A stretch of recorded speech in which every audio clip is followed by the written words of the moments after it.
Hello, ladies and gentlemen. Welcome to Let's Talk SU, a social commentary show dedicated to bringing light to the many injustices that occur across America on a regular basis. Our purpose for this show is simple: to enlighten, educate, and create awareness. In this episode, we will break down colorism and all that it entails. We would like to disclaim that language used in this show can be perceived as offensive, so viewer discretion is advised. So, let's talk SU.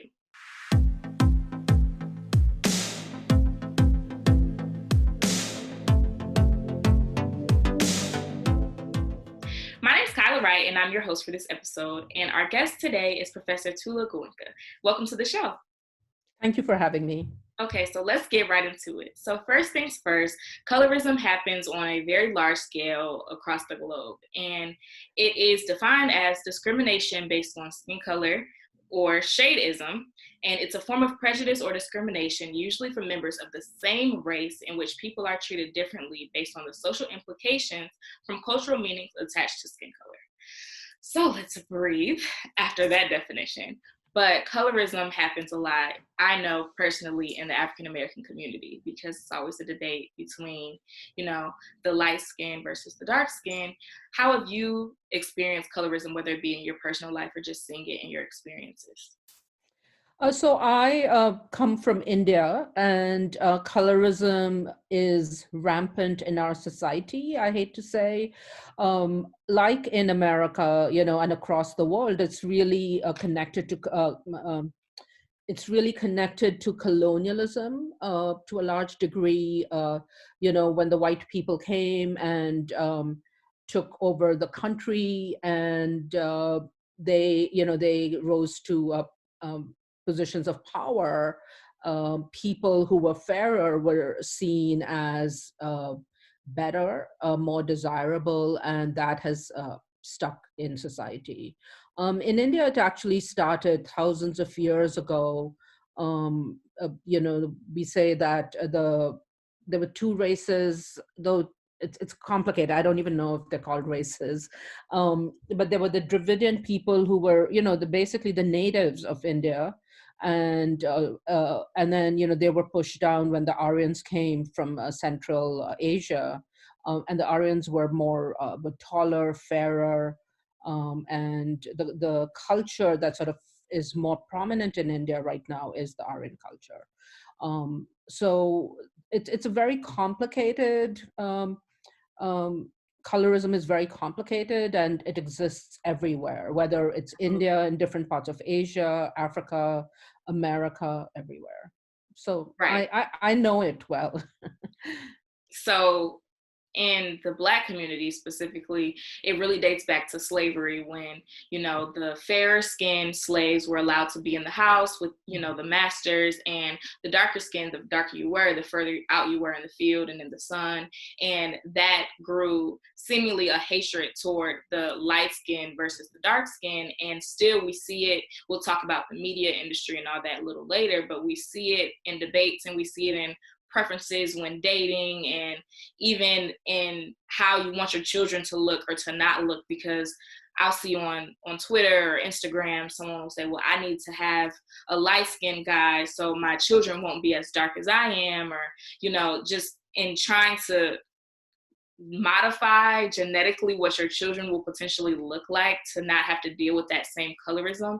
It hits home for me, really, because my mom told me some years back when she was pregnant with me, this was back in the late 90s, 1997, when she was pregnant with me, and she didn't know if it was a girl or a boy yet. She was praying that it was a boy, because my mom's a couple shades darker than me.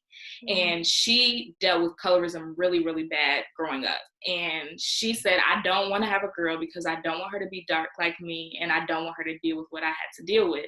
So when she found out she was having a girl, she was upset, because she's like, I can't have this cycle continue. And I guess she said, fortunately, I was a little lighter than her, but I'm still in that category of, like, I'm clearly not a light complected woman. I'm still under that, because it's not really a middle ground. Sometimes, the Black community will say, well, there's light skin and there's dark skin, and then there's like milk chocolate, medium skin, but I still wouldn't relate more to a light-skinned woman than I would to a dark-skinned woman. I would just fall in that that end of the spectrum. So Yeah, I mean, I was married for several years, and my ex-husband is Caucasian from Watertown, New York. Just not very far from Syracuse. mhm, So my children are half white and half Indian, and my mother. My son was born in 2001, and I had a C-section. I still remember before I went to the hospital that morning. She said to me, I had a dream that he was going to be blonde and blue-eyed. And I said, there's no way. That's not how DNA and genetics work. maybe, maybe we knew he was going to be a boy. So, maybe his children could be blonde and blue-eyed, but mhm, my children are not. So, and actually they look very Indian, right. um, much to my mother's dismay. Mhm.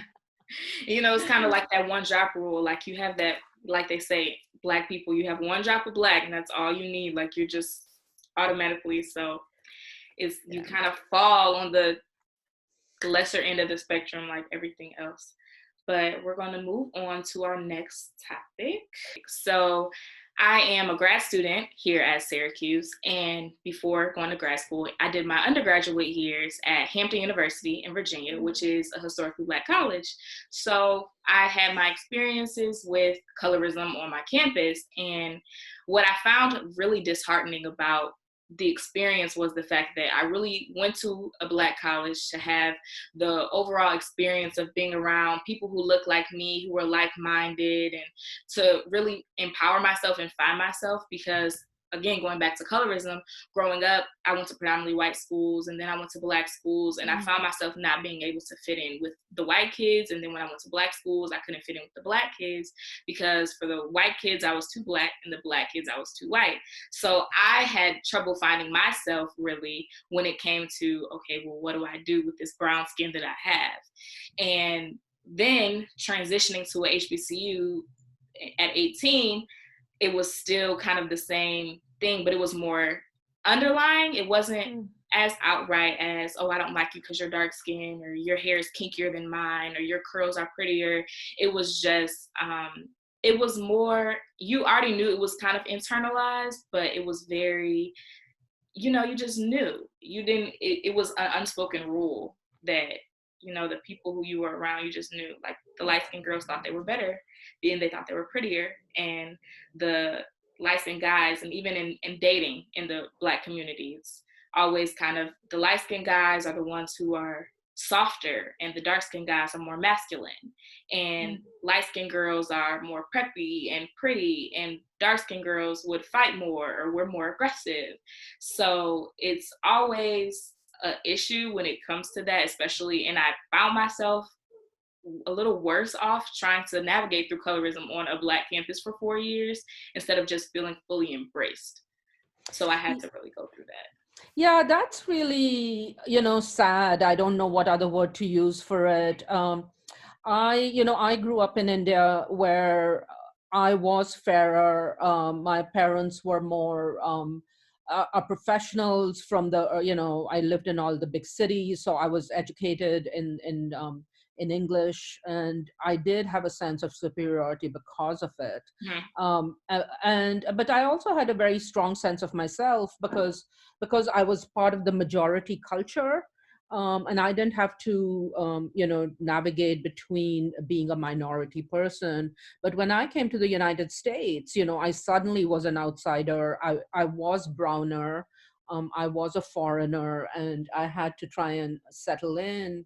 And then after I graduated, I moved to New York City, where and after a few years, I worked with Spike Lee on Do the Right Thing and Malcolm X, and that is when I really, working on those movies, but also just, being with, people of color, African American, Hispanics, Latino, we were quite diverse in that. I really started understanding what the different shades mean and how people react to each other and interact with each other, and it's really quite fascinating. So how did you feel about seeing those interactions and comparing them to your own?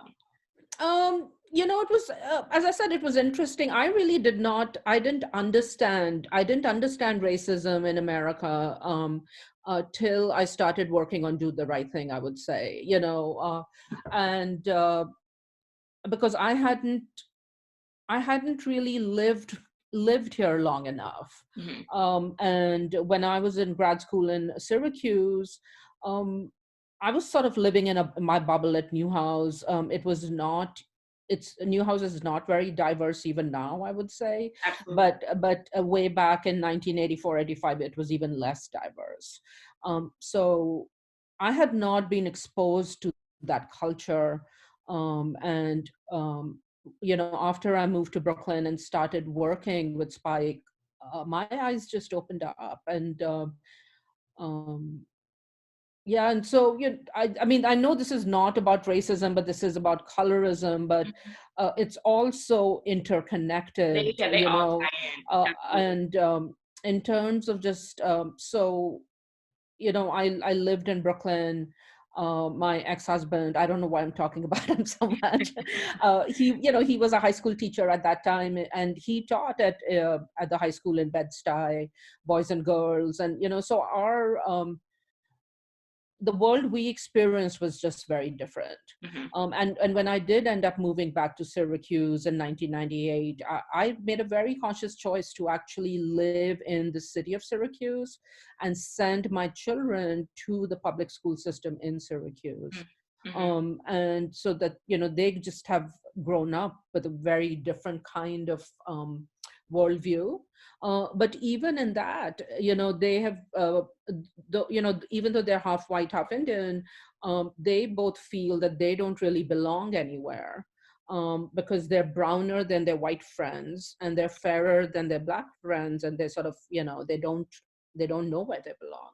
Mm-hmm. So the skin color is just a very complicated thing, and I still remember when my daughter was in kindergarten and she was having a kindergarten graduation. All the children had to make a big outline of themselves on a piece of brown paper and then color it. And I was just so surprised that the skin color that she chose for herself was a much darker shade of brown than she really is. Mm-hmm. So even at 5, she understood that she was not white, right? And yeah. And even like that's a profound point, because growing up, it was always like I said, I grew up in predominantly white schools, and I Yeah. knew instantly, well, I know that I'm not the same skin color as them. And me in my elementary school, I believe it was like 4, maybe 5 Black kids in the whole elementary school, so K through 5. And I knew I didn't fit in with anyone because I was still trying to figure out, how do I navigate the couple Black people that are here and all the white people that are here? It was not diverse at all. And then it was always, when we would have like paint yourself, like you said, like draw or color yourself. And it was only one brown crayon that I could use. So it was like, okay, well, I guess this is, and like you said, like colorism and racism, this isn't about racism, but they are all intertwined, because even though racism is defined as more, oppression, and, it's from an outside race, and, colorism is inside of your own race, but colorism essentially is internalized racism, because we got colorism from the white, man, woman telling us that, light skin is fairer and it looks nicer and they're better, so they deserve to be in the house, and dark skin doesn't.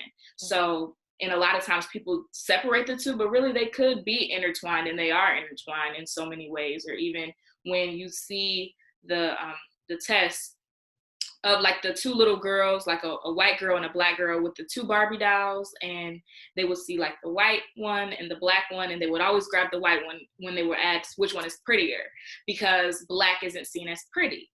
And we've always had to fight with, okay, well, am I pretty? Is my kinky hair pretty? Do I need to straighten it? Do I need to wear a weave? Do I like braids? And all of that, again, is just internalized because it's those Eurocentric standards of beauty that we've been told, you know, that's prettier and that's what you should look like. And that's what men would like in a woman, or that's what a woman would like. Because even dark-skinned guys, I would see them in high school and they'd be like, oh, I know I'm not going to get a girlfriend. I'm not light-skinned and tall on the basketball team with hazel eyes and curly hair. Like, that was the thing. It was just light skin, tall, curly hair. And that was what all the girls wanted. And then you would hear the dating preferences. Well, do you prefer light skin or dark skin? Why can't I just prefer a guy? If I like you, I like you. And people didn't understand. I felt like I was ahead of my time with that, because when, you know, we started dating in high school, and it would be, okay, girl, like, do you like a light skin or a dark skin? And I was like, I don't care. If you're cute, you're cute. If you treat me right and you have a nice personality, we can, whatever, like, we can date, we can court or whatever. I don't care what you look like, as long as I'm attracted to you, then you're attractive. So I don't know. So talking about dating, you know, in India, uh, dating is a much more of a newer concept. So, you know, most people have arranged marriages, and now it's, you know, now there is websites and all that you can find your match. So the parents are going to find your match, and you know, before the internet, the Sunday newspaper would have ads for marriage alliances, basically. And the skin color was something that was always mentioned, whether the girl is fair, more for girls than for men, you know, whether the bride to be is fair or of wheatish complexion or dark. That was always specified. And it was so interesting that the guy's family always wanted a fair girl, right? And most Indians are not very fair. And so, you know, it's just such it's so irritating. Absolutely. And we can talk about this later.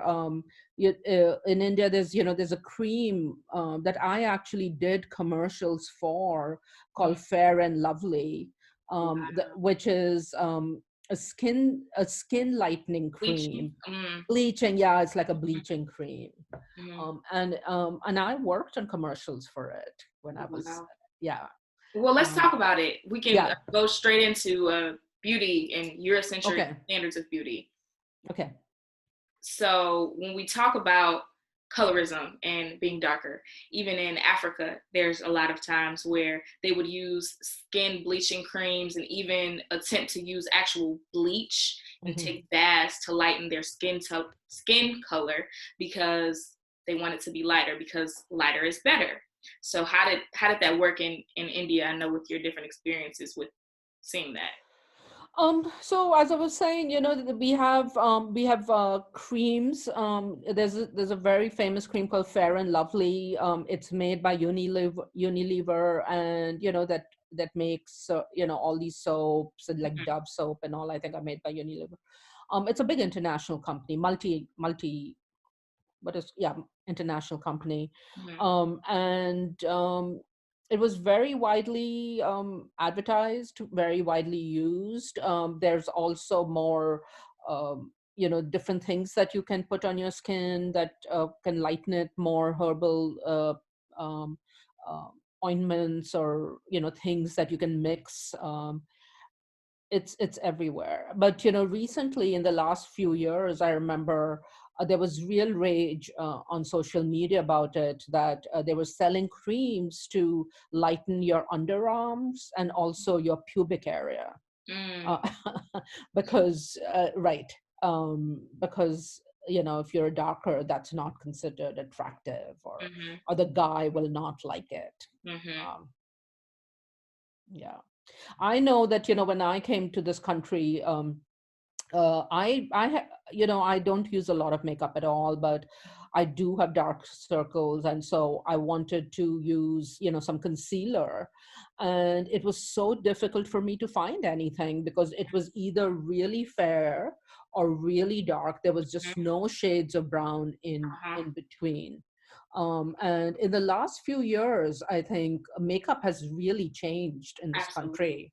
country, and you can now find all kinds of different shades. Hmm. And I guess that's a different experience to use makeup to lighten your skin, but to even match the skin color, Right. it's easier now, I guess. Yes. And still, because there are so many shades of brown in the Black community, it was always, like you said, it was 50 shades of, different white tones. And Yes. then it would be 3 shades of Black. It would be a light skin, a really dark skin, and then a mix of the two that was an in between. And a lot of us have, when we talk about makeup, it's different undertones and, Mhm. like we have different because of the sun and the way it reflects on us. You have technically 2 different makeup or foundations in the winter versus in the summer, and none of that. And a lot of times I would talk to my friends and we would struggle trying to figure out, okay, well, I just have to blend 3 different colors together to kind of match my skin tone, and it shouldn't be that difficult. And of course, like you said, in recent years with makeup, it has evolved, especially with Rihanna, with Fenty, Mhm. and having all the shades of brown. But it took until like 2019 for us to get that, and now it's a step in the right direction. Or even when I noticed a lot of times I don't wear a lot of makeup, but when I do, like I really, really love makeup. And I said, I want to try to bridge that gap in the Black community as well. So I started a cosmetic line, so lip gloss and lipstick that would look good on a Black girl, because a lot of times we would see it would be all the MAC lipsticks, but none of the shades, like they would look terrible, like they were too light pink. And Mhm. a lot of times I would say, oh, I'm too dark for that. Oh no, I can't wear that color, I'm too dark for that. So I would only wear like burgundies, and that was it. And now I'm like, well, we look cute in pinks too, we just need the right shade of pink, or the right purple, or the right brown, or the right nude, because nude and white culture, what they call nude in MAC and Sephora, is not a nude for a girl like me. It will look crazy and my lips would just not look right. So in like the attempt to bridge that gap, I decided to kind of take a step in grad school after doing my research and everything to help with that. So I would like to think that I'm helping my community in a way as well when it comes to getting away from those Eurocentric standards of beauty and learning that you are beautiful enough to wear whatever color you want to when it comes to makeup. And Right. I mean, once again, not really about colorism, but I do know, having worked with 40 Acres and a Mule for several years, the whole thing with hair and the texture of hair and kinky hair and all that, um, and that's another whole issue. But I know personally, I just had such a difficult time. I still have a difficult time trying to use the shampoos that are in stores. mm-hmm. My hair texture is different. So when I go to India, I actually bring back bottles of shampoo in my Wow. suitcase. Wow. It is. I mean, it's just the way it is. And now Mm-hmm. there are Indian grocery stores. There's one, a good one in Syracuse, and they've started selling Indian shampoo. It's good. So so I don't have to bring it. I can just buy it here. But Mm-hmm. these are things that society needs to really understand and accept and create products for us. Yeah. Okay, so we talked about makeup and we talked about colleges and growing up. So now when we turn on the TV, especially in quarantine, all we do is watch TV, watch videos online, and a lot of colorism that I see is in the Mhm. media industry. We see it in music, we see it in movies, and I don't really know why it's taken us so long to take steps into the right direction, because I still hear raps about how I want a yellow bone, which is a light-skinned girl, or, a girl with long hair, even casting. I've seen casting for movies that specifically describe. I remember I was sickened when I saw there were casting postings for Straight Outta Compton, and it was 3 levels of girls that they wanted casting. It was A, B, and C. And A was light-skinned girls with naturally long, beautiful hair, nice bodies, small waist, nice hips. Group B was, well, you could be light-skinned, a little more caramel. If you wear weave, okay. If you're like a little chocolater, but you're still kind of cute, all right. And then C was, okay, just dark-skinned girls, whatever. You could be whatever size, we don't care. And it's like, are you serious? And still in music videos, all the video vixens, they all look the same. They're all light-skinned with long hair. And that's just the ideal cute Black girl. And I don't know why it's taken so long for the cute Black girls to look like me too. I agree. I mean, I think that's everywhere. This stress on being lighter skinned, being long hair, skinny. It's all over the world. I mean, in Bollywood, it's the same. The girls really have to be very skinny. They have to be fair. If you are a little darker, you end up being a character actress, and you can be the best friend, but never the lead. Right. And like in music and movies in America, either the darker people, whether they're Black or brown, you have to be you have to be light skinned and skinny, or you're completely the opposite, and then you're really dark. Sorry, my headphones are falling off. Or you have, you're either very fair and skinny, or you're the complete opposite, and you're heavy and dark, right? So, and then you're a different kind of character. And there, Jennifer Hudson, who's actually lost so much weight now that you don't even recognize her. Or Oprah Winfrey. It's just like 2 different extremes. There is no middle for people like you and me or anybody else. Right. And it was always the dark-skinned girl, like you said. Excuse me. You said the dark-skinned girl is always the sidekick. She's not the main character. She's not the lead actress. It's always she's the best friend, who's usually loud and ghetto. And the light-skinned main character friend she was pretty and she was poised, and it was just, oh, okay, this is my best friend. And we were always the best friends. And I'm like, why can't we be the lead characters? And now, because we have, like Oprah Winfrey's Oprah Winfrey Network on, who purposely, I would like to think, cast darker skin, or Tyler Perry Studios, who cast darker skin. But still, it is that overlap, because for so many years we've seen the light skin is just, that's the superhero, essentially. So we still have to fight through that. And there, like you said, there's no middle ground. And it's not really, and even if we take it a step beyond skin complexion, and we talk about facial features, going back to Eurocentric beauty, because people will say, of course, you're cute for a brown girl, or, you're cute for a dark-skinned girl, but instead of just, oh, you're cute, or you're pretty, you're beautiful. And I still struggle with, even though it's one of the main features that most people in the African-American community have, is a really broad nose. And I would get teased all the time growing up, like, your nose is so big, you would be so much cuter if your nose was smaller. So growing up, I wanted to get surgery to make my nose smaller. And I'm like, okay, well, if that's the only thing that's holding me back from being cute, let's just get it out the way, because I can't take this anymore. But if you look at African-American people, we have wide hips, we have broad noses, we usually have big lips. So why is it that people in our own communities, again, are the ones discriminating against us because we have the features that our ancestors had, But then when you normally look at a light skin, they don't have as big of a nose, so it doesn't take up their face, essentially. Or, you know, the hips look nice on them, but they don't look messy and sloppy. And it's still that teetering back and forth between what does beauty look like in your eyes, or what is beauty look like in your eyes because it was told to you that that's what beauty is. That's exactly it. I mean, we are socialized to believe it is what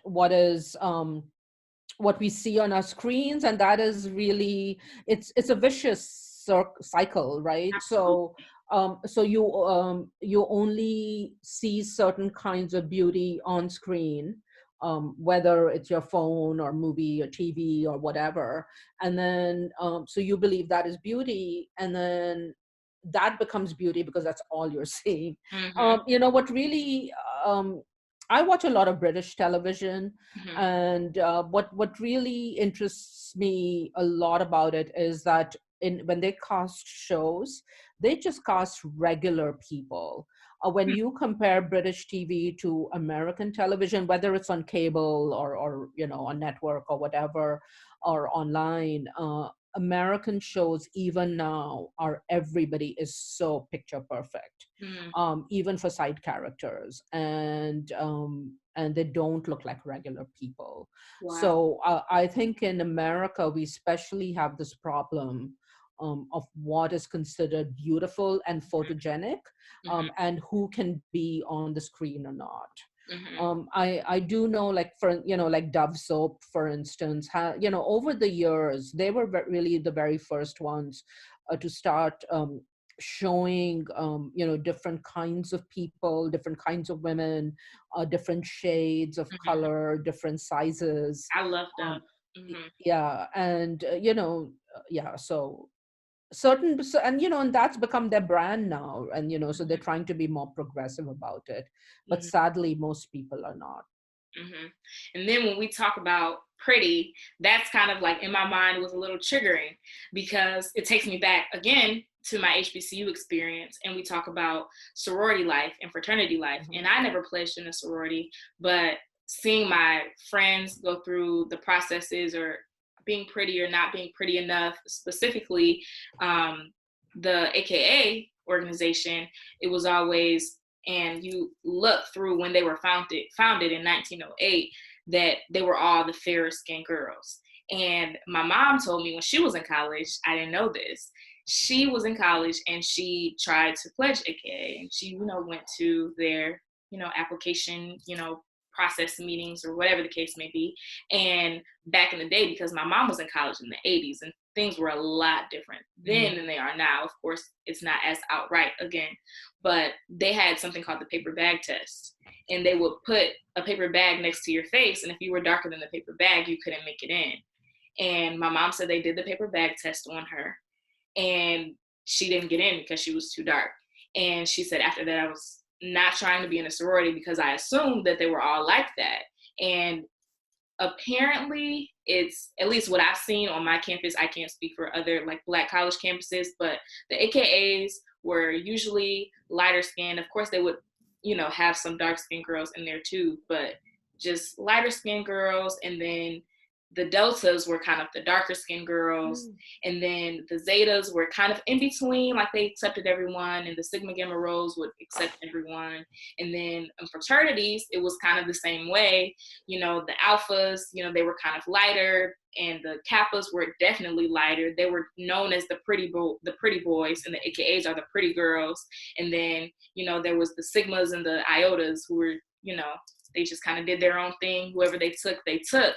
And even in that, how those are the organizations that were founded specifically for us, for our empowerment, for, you know, based on the ideas of sisterhood and brotherhood, but you're still tearing someone down because of the way that they look, because they are predominantly Black organizations, but still do accept people from other, you know, backgrounds and racially, ethnically.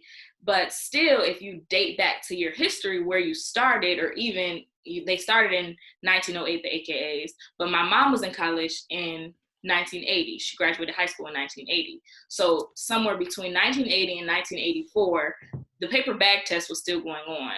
Or I read that fraternity parties, to get in, they would have a tax, essentially, like a date tax. So if a guy would come with a girl, the darker she was, the more he had to pay for the cover charge.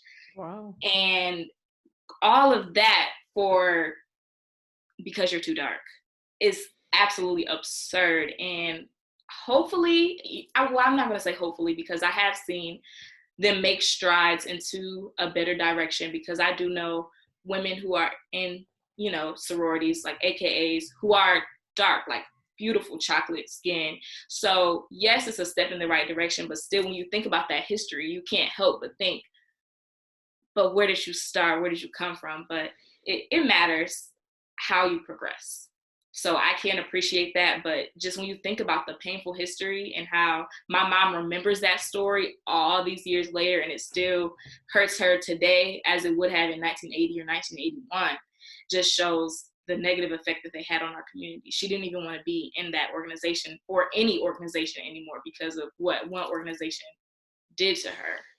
Right. I mean, and when you think about it, I mean, people are lighter because they've had some white blood in them at some Mm-hmm. point in the history, right? Right. Genetically, that's sort of seeped into that. So as we had said earlier, colorism is sort of very deeply connected to racism, but Absolutely. it's prejudice, and it's prejudice against our own People. people and against our own selves. Mm-hmm. But yeah.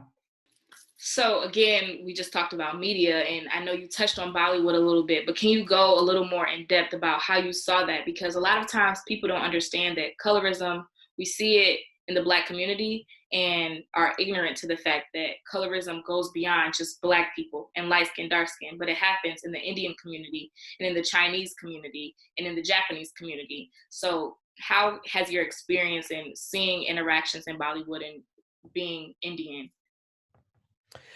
So, what's really interesting is that, the Indian film industry is the biggest film industry in the world, and all of it is not Bollywood. Bollywood is only the Hindi language cinema, that's a popular cinema that's made in Bombay. So, from Hollywood, Bollywood, that's how that term came. And we have cinemas in all many different regional languages, etc. So to speak only about Bollywood, when it first started 100 years ago, the actors and actresses, especially the women, it was considered not a respectable or respectful career to be in. And it started off with men, playing women's roles, and then, slowly women started acting, but they were not from, good, I'm going to put good in quotes, families. And over time, it has changed. And earlier on in the 60s and 70s, when you look at the movies, the actresses are beautiful, but they were a little bigger in size, just because society accepted that as beautiful. But now when you look at the actresses, they are so skinny, because I said in my book that anorexia and has hit Bollywood, and so it's become really about being very, the long hair. I don't know why people are obsessed with long hair. I just don't understand it. And the long hair, skinny, fair, those are the people who get the big roles. And if you are a little heavier, a little darker, you end up being the best friend. That we do have a couple of movie stars who were not the regular. There's an actress called Kajol, who was much a little darker, and a little little broader than other women, and she became a really big star. But her mother was a big actress, and she comes from that family, so she got her break. There's a beautiful actress called Nandita Das, who is quite dark, but but she does not act in Bollywood movies as such. She does more of the art cinema, and Nandita has really become the poster woman, if you want to call her that, the leading a campaign saying that dark is beautiful, which Mm-hmm. is really the opposite of what Fair and Lovely is. Mm-hmm. And she's very vocal in that movement. Mm-hmm. um, and I do want to talk about media a little bit, social media. So, like how Instagram, there is a guy called Brandon Stanton, I think his name is, Mm-hmm. and he started an account called Humans of New York, right? Yes. Mm-hmm. And now and he does stories about people um, from all over the world, mainly New Yorkers, but then he travels. So there is an account called Humans of Bombay or Humans of Mumbai, I'm not sure. Mm-hmm. Bombay, Mumbai, it's the same city. And they have stories on it. And I would urge you to go and look at it. Mm-hmm. And it breaks my heart because, it shows up on my Instagram feed all the time. And I look at the stories and I can't tell you how many beautiful, beautiful young women are featured in it. And, and they talk about being either darker or heavier or both, Mm-hmm. and how much they were bullied in school. Wow. And and they were called fat and dark, and that boys would bully them. They would be told that they would never get married or they would not have boyfriends, and even their own parents would sometimes discriminate against them Mm-hmm. for being darker. And and that's colorism to the extreme. Absolutely. And how their self-esteem was really battered because of it, and what it took them to come to an understanding that they are who they are and they're beautiful in their own right, and then how they either transform their lives by either becoming a plus size model, or or starting a nonprofit, or whatever they did, Right. or just becoming comfortable in themselves. It's heartbreaking to me It is. that we always discriminate against the other. But this is really very connected to this whole theory of the in group and the out group. Mm-hmm. So people in the in group have to come up with whatever the criteria is to be in the in group, and the reason they make themselves feel better is to shun the out group and to say, you're not good, you're terrible, and we will not let you be part of our group. And that is how society functions. Yeah. But we as human beings want always to belong and want to be in the in group, which is this exclusive club. And but we can't be part of it. I don't understand why we don't just start off our own in group and say, hey, all you fair people, all you skinny people, you're terrible, Right. and we don't want to hang out with you. I don't know why that doesn't happen. Mm-hmm. Because, they say the haves and the have-nots. Yeah. And that's often what they refer to, the haves, that's the light skin, because they're the ones who are usually of higher social status and stature. And the have-nots are, the poor people. And essentially there's no middle class. It's just either you're on the high end or you're on the low end, and that's it. And even in China, I studied abroad in China in undergrad, and my professors will always tell us about the different trials and tribulations they had to go through as far as their skin complexion. Because if society shows you the same Asian person, and people in society and in the media don't even differentiate between Filipino and Yeah. Chinese and Japanese, and they just lump all Asians together. And for whatever reason, everyone is always Chinese if they look Asian, and they have slanted eyes. And she talked about how, like, growing up, my professor talked about how it was so difficult because she was kind of in the middle ground of fair skin. She wasn't super light, but she wasn't dark either, but she would fall into the light category. So darker people despised her because she was light enough to still be able to go and benefit from being lighter. And just like in the African American community, or the dark-skinned people are the ones who usually work out in the fields, and the rich people were the light-skinned people. So we see the same cycle, and until you really look into it and you research it, or you talk to someone who's, you know, dealt with that, you don't realize that everyone is going through the same thing, no matter what part of the world you live in. Everyone is still dealing with colorism. Everyone is still struggling internally with, okay, am I too light? Am I too dark? And saying am I too light always interested me, because I feel like light-skinned people try to make an issue out of being light-skinned when it was usually a benefit. But I, a lot of times, hear light-skinned girls say, well, I was picked on all the time because I was too pretty.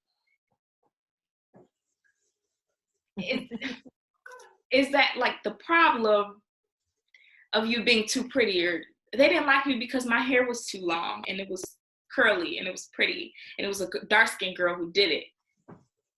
And, you know, like, everyone can have their issues or what they consider to be their issues, but we're talking about, like, how did that affect you mentally or emotionally, besides being labeled as too pretty instead of just being the ugly Black girl or the chocolate girl. And I will never forget, it took me a while to get over it, and I didn't think it would, because I was kind of older. Like, I was 17 when I was a senior in high school, and I found my prom date, and he was really, really light-skinned. And so his mom was, his dad was like chocolate. And when I met his mom for the first time, she was like, oh, you're a chocolate drop. Wow. You're a cute little chocolate girl. And I was in shock. I just kind of looked at her and smiled, because I, at that point, didn't have a response. And every time I'd see her leading up to prom, it was always something about me being so chocolate. And, oh, you're so chocolate.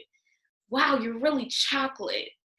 And I never understood, especially because his dad, her husband, was in the same range of a skin complexion as me, and that's the person you married, but you didn't want your son to be with a chocolate girl. And his mother did everything in his power to make sure that we didn't end up together. Oh, I'm sorry. Yeah. Yeah, that's terrible. I mean, in India, we, you know, the for arranged marriages, they will sometimes the parents go and look at the girl first, or the, you know, or the photographs get sent once, you know, and they will look at the photograph, and they will say, oh, she's too dark, or, you know, her nose is too big, or whatever it is, and then just reject the person.